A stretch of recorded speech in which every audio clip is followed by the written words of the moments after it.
The transatlantic slave trade, a dark chapter in human history, was rooted in complex historical, economic, and social factors that fueled the European desire for wealth and dominance.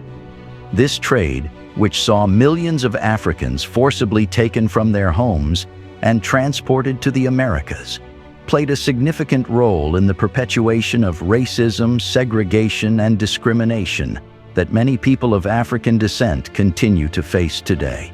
While it is evident that European powers bear significant responsibility for the transatlantic slave trade, it is equally important to understand how some African leaders collaborated with these European powers, driving out their competitors and ultimately becoming complicit in the enslavement of their own people.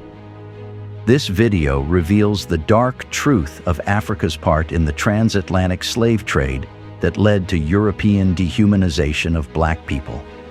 Also, as a way of supporting our efforts, hit the like button of the video, share, and subscribe to help the channel grow. Your support means a lot to us. The origins of the transatlantic slave trade can be traced back to Europe's expanding colonial empires in the 15th century. The belief that Africans were inferior to Europeans and other races was a product of deeply ingrained prejudices. This dehumanization of Africans was often justified through distorted religious and pseudo-scientific arguments. One prevailing notion was the misinterpretation of the biblical story of Ham. Some Europeans erroneously believed that Ham, the son of Noah, was cursed, and his descendants were believed to be cursed as well. This misinterpretation was used to justify the enslavement of Africans as if they were children of Ham. There were also pseudo-scientific theories that claimed Africans were inherently inferior to other races, further fueled the dehumanization. These unfounded ideas, such as phrenology and craniometry, were used to legitimize the unequal treatment of Africans. But before the Europeans started developing these beliefs, they once traded with Africans. The 15th century was a period of great exploration for European powers. The Portuguese, led by explorers like Prince Henry the Navigator and Vasco da Gama, sought new trade routes to access the lucrative markets of the East Indies. However, their initial quest for economic gain and the desire to bypass the Ottoman Empire's control of traditional trade routes led them to a different destination, West Africa. Here, they encountered the rich and diverse cultures of the African kingdoms. As they explored the West African coast, the Portuguese found various goods, including gold, ivory, and exotic spices, which they deemed valuable commodities.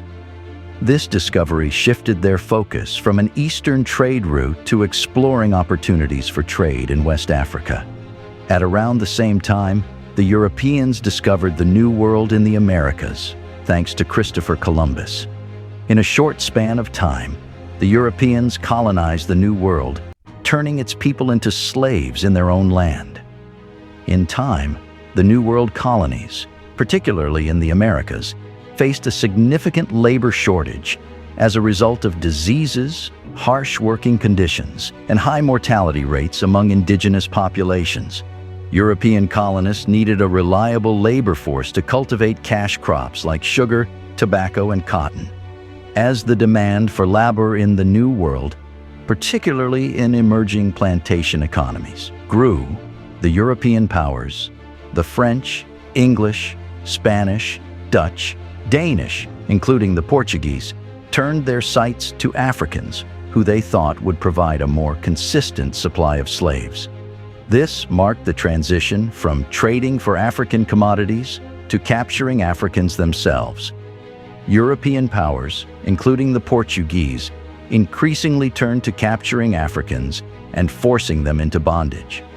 African captives were hunted, kidnapped, or taken as prisoners of war to meet the growing demand for labor.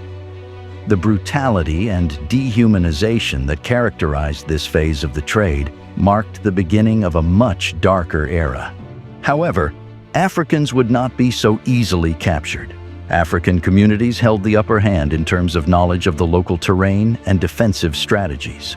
The challenging climate, the prevalence of diseases unfamiliar to Europeans, and the difficult geographical conditions presented significant obstacles to Portuguese explorers. Local resistance was often effective. In various instances, African leaders and communities mounted effective resistance to Portuguese encroachments.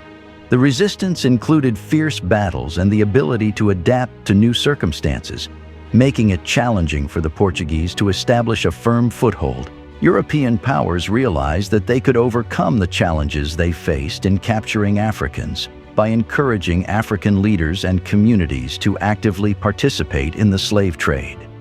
European traders provided African leaders with weapons, which were highly valued and sought after. Firearms, in particular, gave the recipients a significant advantage in regional conflicts. In addition to weapons, they also offered textiles, alcohol, and other desirable goods. The strategy of encouraging African involvement in the slave trade had profound and devastating consequences, not only for those who were captured, but for African societies as a whole. The influx of European weapons into Africa led to the escalation of conflicts between neighboring tribes and communities. Rivalries for control of territory and resources became bloodier and more intense, contributing to instability and disunity. As intertribal conflicts intensified, more Africans were captured and sold into slavery. The supply of enslaved Africans to European traders became more consistent and abundant. African communities involved in the slave trade. The Congo, late 15th century. King Afonso I, also known as Nzinga a Nkuwu, ruled the Congo Kingdom during the late 15th century. His reign coincided with the early years of the transatlantic slave trade, and his interactions with European powers, particularly the Portuguese, had a significant impact on the trajectory of the trade in Central Africa. King Afonso cultivated a close relationship with Portuguese explorers, welcoming them into his kingdom and engaging in diplomacy with them. This relationship was initially based on trade, as the Portuguese brought European goods such as textiles, metal tools, and firearms to exchange for African resources like ivory, minerals, and slaves. The Congo Kingdom, rich in resources, became an attractive trading partner for the Portuguese. Over time, the nature of the relationship between King Afonso and the Portuguese evolved. The Portuguese demand for enslaved labor in the Americas grew exponentially, which led to a shift from a primarily trade-based relationship to one focused on the exchange of enslaved Africans. King Afonso, seeking to maintain his alliance with the Portuguese, became complicit in providing slaves in exchange for European goods. King Afonso's collaboration with the Portuguese significantly impacted the slave trade in Central Africa, particularly in the region around the Congo Kingdom. The Congo Kingdom became a key supplier of enslaved Africans to European traders. This shift in focus from trade to the slave exchange transformed the socio-economic and political dynamics within the Congo Kingdom and the surrounding areas. His decision to participate in the slave trade led to social and political upheaval within the Congo Kingdom. Communities and families were disrupted as individuals were captured, enslaved, and sold to European traders. This had a profound and lasting impact on the demographics and social fabric of the Congo Kingdom. Asante Empire, 18th century. The Asante Empire, which thrived in what is now Ghana during the 18th century, was a central player in the transatlantic slave trade. The Asante Empire was ruled by leaders who played a pivotal role in the capture and sale of enslaved Africans to European powers. Notable among these rulers were Osei Tutu and Asante Hene Osei Bonsu. Osei Tutu was a prominent Asante leader who laid the foundation for the Asante Empire. He is best known for forming a coalition of Asante states and establishing a centralized authority. Under his leadership, the Asante Empire expanded its influence and wealth. While Osei Tutu's rule did not coincide with the peak of the transatlantic slave trade, his actions set the stage for Asante involvement in the trade. Asante Osei Bonsu, who ruled during the early 19th century, was instrumental in expanding Asante involvement in the transatlantic slave trade. He actively engaged in capturing slaves to meet the demand of European powers. The Asante Empire's active engagement in the transatlantic slave trade required a constant supply of enslaved individuals. To meet this demand, the Asante engaged in conflicts and wars with neighboring tribes and communities. The Fante people were the victims of this desire. The Fante people were a neighboring group in the coastal regions of what is now Ghana. They were often caught in the crossfire of Asante-Fante conflicts and were victims of Asante slave raids. In some cases, the Fante people were captured and sold as slaves to European traders by the Asante Empire. The Akan group were also victims of this trade. The Akan ethnic group was one of the largest and most diverse in the region. Various Akan subgroups, such as the Akuapem, Akiem, and Akuapim, lived in close proximity to the Asante Empire. These tribes were at times subjected to raids and warfare by the Asante, leading to the capture and sale of members from these Akan communities as enslaved people. Dahomey Kingdom, 18th and 19th centuries. The Dahomey Kingdom, located in what is now modern-day Benin, was one of the most notorious African states involved in the transatlantic slave trade during the 18th and 19th centuries.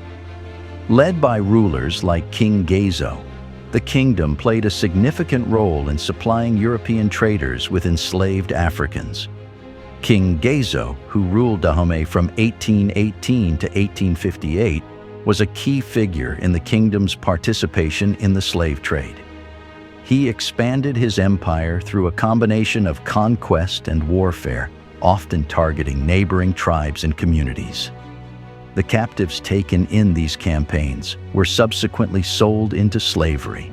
King Gezo's reign marked a particularly intense period of slave raiding and exportation. The Dahomey Kingdom was renowned for its efficiency in supplying enslaved Africans to European traders. The kingdom established a well-organized and highly centralized system for capturing, detaining, and selling slaves. The Dahomey economy became heavily reliant on the trade, as it provided access to European goods and currency. The Yoruba people, who inhabited regions close to Dahomey, were significantly affected by the kingdom's slave raids. The Yoruba became targets of these campaigns, resulting in the capture and enslavement of many individuals from their communities. The Yoruba people were not the only ones impacted. The kingdom's ambitions led to conflicts with numerous neighboring tribes, including the Fon, the Aja, and the Mahi. These rivalries and battles were often driven by the desire to secure captives for sale to European traders. An interesting aspect of the Dahomey Kingdom's involvement in the slave trade was the role of the Dahomeyan Amazons, an all-female military corps. These fierce and disciplined warriors played a crucial role in the kingdom's military campaigns and slave raids. Their involvement demonstrated the kingdom's dedication to expanding its territorial influence and capturing more slaves for trade. While the Dahomey Kingdom was one of the primary suppliers of enslaved Africans, they could not have operated without collaboration with European traders and slave merchants. European powers, including the Portuguese, French, and British, established trading posts and forts along the West African coast. These European trading partners provided Dahomey with firearms, textiles, and other highly sought-after goods in exchange for enslaved Africans, exacerbating the demand for captives. The Oyo Empire, 18th century. The Oyo Empire, a powerful West African state that existed during the 18th century, played a significant role in the transatlantic slave trade. The Oyo Empire was situated in what is now southwestern Nigeria and was characterized by a highly organized political structure, a centralized monarchy, and a well-developed military. Its involvement in the slave trade was driven by a combination of expansionist ambitions, economic incentives, and the desire to acquire European goods. The Oyo Empire, under its rulers, conducted military campaigns aimed at acquiring captives for sale to European powers. These military campaigns were often targeted at neighboring regions and tribes, and they resulted in the capture of large numbers of people who were subsequently sold into slavery.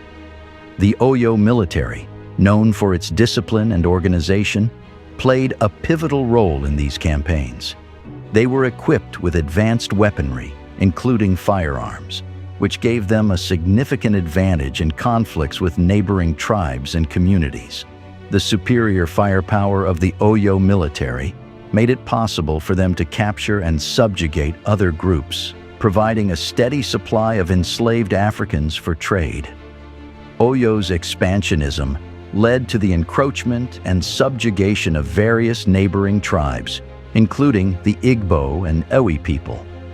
These conflicts not only fueled the slave trade, but also contributed to a destabilizing environment in the surrounding regions.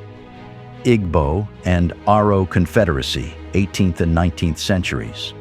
The Igbo people were among the most heavily impacted by the transatlantic slave trade. They suffered immense loss as they were among the primary targets of European traders and rival African states. Slavery disrupted Igbo communities, causing severe depopulation and social disarray. Igbo individuals were frequently captured by neighboring African states or sold by other Igbo communities, often due to tribal rivalries or the lure of European trade goods. Many Igbo people found themselves in slave forts along the coast, waiting to be shipped to the Americas. However, the Igbos were not just victims of the transatlantic slave trade. Some segments of the population actively engaged in capturing and selling their fellow Igbo people. The Aro Confederacy, a formidable Igbo state centered around Arochukwu, actively participated in the transatlantic slave trade. The Aro people were known for their well-organized slave raids and trading networks. They often acted as intermediaries between the interior regions of southeastern Nigeria and European traders on the coast. The Aro Confederacy's involvement in the slave trade was economically driven. They amassed wealth and power through their active role in organizing and profiting from slave raids. European traders relied on the Aro for a steady supply of enslaved Africans, and this collaboration was a mutually beneficial arrangement, despite the grave human suffering involved. The Fulani. The Fulani, like other West African ethnic groups, had interactions with European traders, particularly in regions where European trading posts were established. These interactions contributed to the larger supply of enslaved Africans to the transatlantic slave trade. The Fulani played a more prominent role in the context of the Fulani-led jihad movements that swept across West Africa in the late 18th and early 19th centuries. Leaders like Usman Dan Fodio and Sekou Ahmadu led these movements with the goal of establishing Islamic states. While the primary motivation was religious and political, these movements sometimes resulted in the enslavement of captives from rival ethnic groups who were subsequently sold to meet the growing demand for enslaved labor. In certain regions, particularly in the Sahel and Saharan areas, some Fulani groups were involved in conflicts and raids that led to the capture and enslavement of individuals.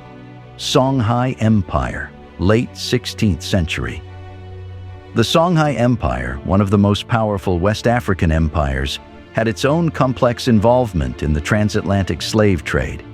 While the Sanai Empire was primarily a target of the trans-Saharan slave trade, which involved the capture and enslavement of Africans for sale within North Africa and the Middle East, it also had some limited interactions with European traders during the late 16th century. The Sanai Empire, located in the Sahel region of West Africa, was renowned for its wealth and influence during the 15th and 16th centuries. It was a hub for the trans-Saharan trade, which mainly consisted of commodities such as gold, salt, and various goods exchanged with North African and Middle Eastern merchants. The empire controlled vast territories and established thriving trade networks across the Sahara. Askia Daoud, who reigned as Askia, or ruler, of the Songhai Empire from 1549 to 1582, is notable for his interactions with European traders. Unlike some African leaders who were directly involved in the slave trade, Askia Daoud's engagement with Europeans was relatively limited and distinct from the traditional transatlantic slave trade. Askia Daoud recognized the potential benefits of establishing trade relationships with European powers, particularly the Portuguese. These relationships primarily revolved around trade in goods such as textiles, firearms, and other European commodities. The Songhai Empire's economic interests were diverse, and its leaders saw advantages in diversifying their trade partners. While the primary focus of European traders was to engage in the transatlantic slave trade, Askia Daoud's interactions were more nuanced. Although there were instances in which some Songhai subjects may have been enslaved and sold to European traders, this practice occurred on a smaller scale compared to regions with more direct and extensive involvement in the transatlantic slave trade. The aftermath: colonization and its consequences. The consequences of Africa's involvement in the transatlantic slave trade were devastating for the continent. The trade led to the depopulation of many regions, as millions of individuals were forcibly taken from their homes and communities. The loss of able-bodied men and women had a significant impact on the demographic structure of African societies, hindering economic growth and development. In addition to depopulation, the slave trade perpetuated cycles of violence and conflict in Africa. Wars and raids to capture slaves became more frequent as European demand increased, and this contributed to instability and disunity among African tribes and nations. The collaboration of some African leaders in the slave trade set the stage for the colonization of the continent by European powers. By the 19th century, Africa had become a coveted territory for European empires. The scramble for Africa was a period when European powers, including Britain, France, Germany, Belgium, Portugal, and others, rushed to stake their claims and divide Africa among themselves. The loss of a significant portion of the African population due to the slave trade left many regions depopulated and weakened existing African states. This depopulation made the colonization process more manageable for European powers. Weakened African societies struggled to resist the military and political might of the European colonizers. The legacy of the slave trade created conditions that facilitated the colonization of Africa, further exacerbating the exploitation and suffering of its people. The colonial period witnessed the extensive plundering of Africa's vast natural resources, which had far-reaching consequences. European colonizers extracted minerals, timber, and agricultural products, often without fair compensation to the local populations. These resources were vital for the industrialization and economic growth of Europe, contributing to the wealth and development of the colonizing countries. However, the economic exploitation of Africa had dire consequences for the continent itself. The extraction of resources disrupted local economies, often leading to the depletion of natural wealth and the neglect of industries that could have fostered economic growth in Africa. As a result, Africa was left economically impoverished and underdeveloped.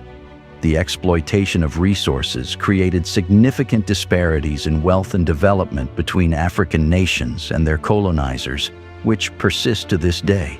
With colonization came the imposition of foreign values. The imposition of European values, institutions, and norms during the colonial period led to significant cultural and social disruptions in Africa. Indigenous languages, traditions, and systems of governance were often suppressed or undermined.